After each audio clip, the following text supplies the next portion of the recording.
है कि डिफामेशन यानी मानहानि का केस क्या होता है।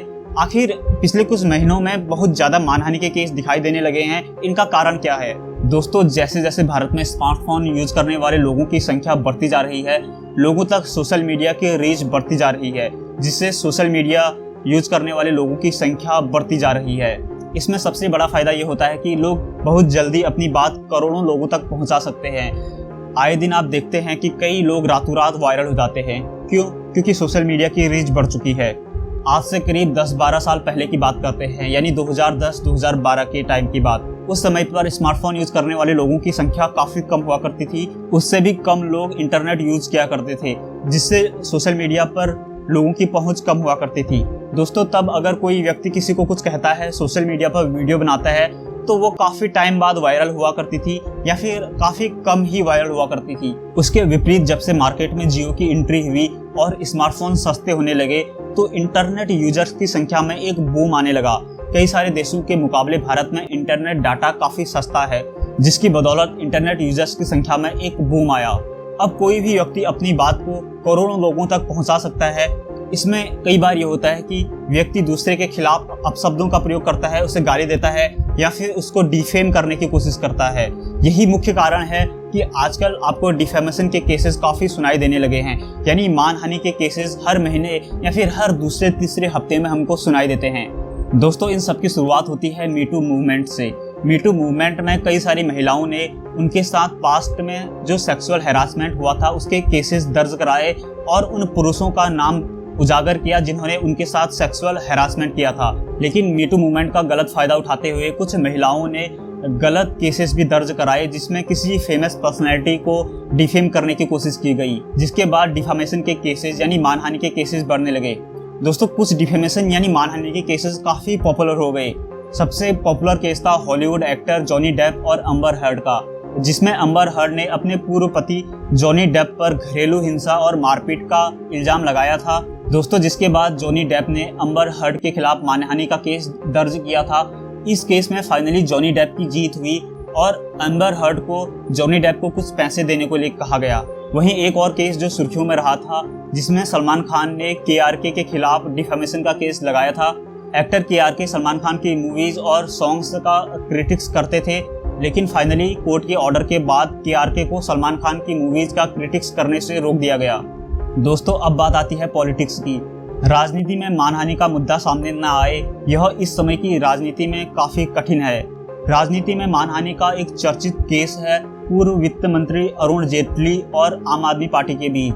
आम आदमी पार्टी के कुछ नेताओं ने पूर्व वित्त मंत्री अरुण जेटली पर भ्रष्टाचार के आरोप लगाए थे, जिसके बाद अरुण जेटली ने कोर्ट पर डिफामेशन का केस दायर किया, जिसके बाद आम आदमी पार्टी को माफी मांगनी पड़ी। दोस्तों, अभी इस टाइम में भी राजनीति में एक डिफेमेशन का केस काफी चर्चित है और अभी कोर्ट में उसका केस चल रहा है, जिसमें दिल्ली के शिक्षा मंत्री मनीष सिसोदिया ने असम के मुख्यमंत्री हेमंत बिस्व शर्मा पर भ्रष्टाचार का आरोप लगाया था।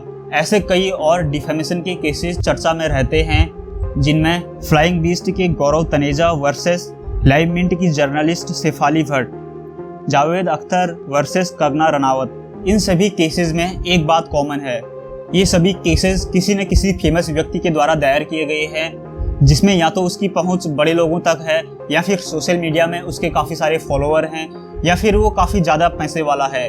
लेकिन भारत के उस आम नागरिक का क्या, जिसके पास ना तो ज़्यादा पैसे होते हैं, ना फिर उसकी पहुंच बड़े लोगों तक होती है, ना ही वह फाइनेंशियली इतना स्टेबल हो सकता है और ना ही उसके पास कोर्ट के चक्कर काटने के लिए इतना समय और इतना सारा पैसा होता है। वहीं एक गरीब और कमजोर व्यक्ति की बातों को खारिज कर दिया जाता है। दोस्तों, व्यक्ति चाहे अमीर हो या गरीब हो, बहुत ज़्यादा पॉपुलर हो या फिर उसको कम लोग जानते हों, यहाँ पर मानहानि हर एक की हो सकती है, किसी के भी आत्मसम्मान को ठेस पहुँच सकती है। एक गरीब और कमजोर व्यक्ति की आवाज़ को दबाने की कोशिश की जाती है। इसलिए यहाँ पर यह जानना जरूरी है कि डिफेमेशन का केस क्या होता है, मानहानि क्या होती है और इसकी कानूनी प्रक्रिया क्या है। दोस्तों, सरल शब्दों में कहें तो किसी की प्रतिष्ठा को हानि पहुंचाना, किसी की रेपुटेशन को खराब करना डिफेमेशन कहलाता है, यानी मानहानि कहलाता है। दोस्तों, अंग्रेजी कानून के मुताबिक डिफेमेशन दो प्रकार का होता है, स्लैंडर और लाइबल। स्लैंडर में किसी व्यक्ति द्वारा मौखिक रूप से मानहानि की जाती है, वहीं लाइबल में किसी व्यक्ति द्वारा लिखित रूप से मानहानि की जाती है। लेकिन भारतीय कानून यानी आईपीसी के अनुसार स्लैंडर और लाइबल में कोई भी अंतर स्पष्ट नहीं किया गया है। आईपीसी की बात करें तो उसमें मानहानि से संबंधित 2 धाराएं हैं। इसमें पहला सेक्शन है सेक्शन 499, जिसमें मानहानि को परिभाषित किया गया है। वहीं दूसरा सेक्शन यानी सेक्शन 500, जिसमें मानहानि से संबंधित सजा का प्रावधान किया गया है। दोस्तों, कोई व्यक्ति मानहानि का केस दर्ज कराता है तो इसमें 2 प्रकार के केस दर्ज होते हैं। पहला होता है सिविल केस और दूसरा क्रिमिनल केस। सिविल केस में किसी भी प्रकार की सजा का प्रावधान नहीं है। इसमें मुआवजा मांगा जाता है यानी कंपनसेशन मांगा जाता है। आपने न्यूज़ में सुना होगा कि किसी ने 2 करोड़ का केस लगा दिया, अक्षय कुमार ने किसी यूट्यूबर के खिलाफ 500 करोड़ का केस लगा दिया। यह सब सिविल केस के अंदर आता है। इसमें यह जरूरी नहीं है कि आप जितने पैसे की डिमांड करेंगे आपको उतना पैसा मिलेगा। यानी आपने 2 करोड़ का केस फाइल किया है तो आपको हो सकता है कि केवल 50 लाख मिलें। यह सब कोर्ट डिसाइड करती है। वहीं क्रिमिनल केस में जब किसी के खिलाफ मानहानि का मुकदमा दर्ज कराया जाता है तो उसमें 2 साल की सजा का प्रावधान होता है। अभी रिसेंट में असम के सीएम हेमंत बिस्वा शर्मा ने दिल्ली के एजुकेशन मिनिस्टर मनीष सिसोदिया के खिलाफ जो केस फाइल किया है वह क्रिमिनल केस है। यानी अगर मनीष सिसोदिया केस हारते हैं तो उनको सजा हो सकती है। दोस्तों, यहाँ पर कुछ एक्सेप्शन यानी अपवाद हैं जिनमें आप मानहानि का केस दर्ज नहीं करा सकते हैं। जैसे आपके खिलाफ बोली गई कोई बात सच है या फिर कोई बात लोक कल्याण में यानी पब्लिक इंटरेस्ट में कही गई है। दोस्तों, वहीं पर कुछ लोग तर्क देते हैं कि भारत एक लोकतंत्र है, हमको मूल अधिकार प्राप्त हैं। आर्टिकल 19 में भाव और अभिव्यक्ति की स्वतंत्रता का अधिकार हमको दिया गया है। ऐसे में अगर कोई भी व्यक्ति मानहानि का केस दर्ज कराएगा तो इससे अभिव्यक्ति की स्वतंत्रता यानी फ्री स्पीच की स्वतंत्रता बाधित होती है। यहाँ पर आर्टिकल 19 के सब क्लॉज में यह स्पष्ट लिखा गया है कि अभिव्यक्ति की स्वतंत्रता, फ्री स्पीच की स्वतंत्रता कुछ केसेस में रोकी जा सकती है। आप किसी भी व्यक्ति के खिलाफ सीधे सीधे कोई भी गलत स्टेटमेंट नहीं दे सकते हैं। और भी कई सारी बातें आर्टिकल 19 के सब क्लॉज में लिखी गई हैं जहां पर आर्टिकल 19 यानी अभिव्यक्ति की स्वतंत्रता लागू नहीं होती है। यहाँ पर संविधान के मूल अधिकारों के आर्टिकल 21 का रेफरेंस भी लिया जा सकता है, जिसमें कहा गया है कि जीवन और वैयक्तिक स्वतंत्रता का अधिकार।